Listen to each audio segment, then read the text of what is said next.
జగనన్న భగవంతుడి దర్శనానికి వచ్చిన ఆల్మోస్ట్ ప్రతిసారి కూడా నేనున్నా. ప్రతిసారి కూడా తనతో పాటు నడిచాను. గుళ్ళో దర్శనానికి వెళ్ళా. ఆల్మోస్ట్ ఆ శ్రీమన్నారాయుడు శ్రీ వెంకటేశ్వర స్వామి పైన ఆయనకు ఉన్నటువంటి అచంచలమైన భక్తి విశ్వాసాలు ఎంత గొప్పగా ఉంటాయి అంటే దగ్గర చూసిన వ్యక్తి చెప్తున్నా.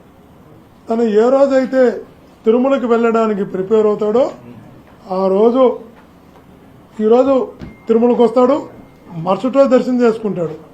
ఆ రోజు ఉదయాన్నే అది హైదరాబాద్ నుంచి వచ్చినా విజయవాడ నుంచి వచ్చినా ఎక్కడి నుంచి వచ్చినా ఉదయాన్నే ఎగ్గు కూడా తీసుకున్నట్టు నేను ఎప్పుడు చూడలేదు.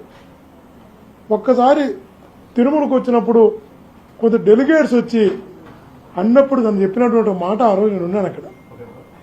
భగవంతుడి దర్శనానికి వెళుతున్నాను, నేను ఏ రకమైన ఎగ్గు కూడా ముట్టను అని దేవుడి దగ్గరికి వెళుతున్నాను. అంత భక్తి విశ్వాసం.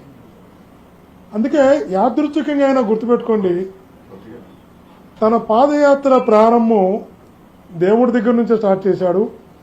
పాదయాత్ర ముగింపు దేవుడి దగ్గరకు వచ్చిన తర్వాతే తన ఇంటికి వెళ్ళాడు. దీంట్లో ఒక ఆశ్చర్యకరమైన అంశం కూడా ఉంటుంది.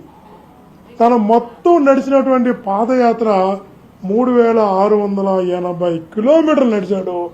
తిరుమలకి ఎక్కింది 3680 మెట్లు ఎక్కాడు. తిరుమల నడవడానికి ఎక్కినటువంటి మెట్లు ఆయన నడిచినటువంటి పాదయాత్ర కిలోమీటర్స్ ఒకటే అయ్యాయి. అంటే అందుకే మేము అంటుంటాం, హైందవ సంస్కృతికి మహోదయంగా మానవత్వమే మతంగా, మంచి చేయడమే కులంగా,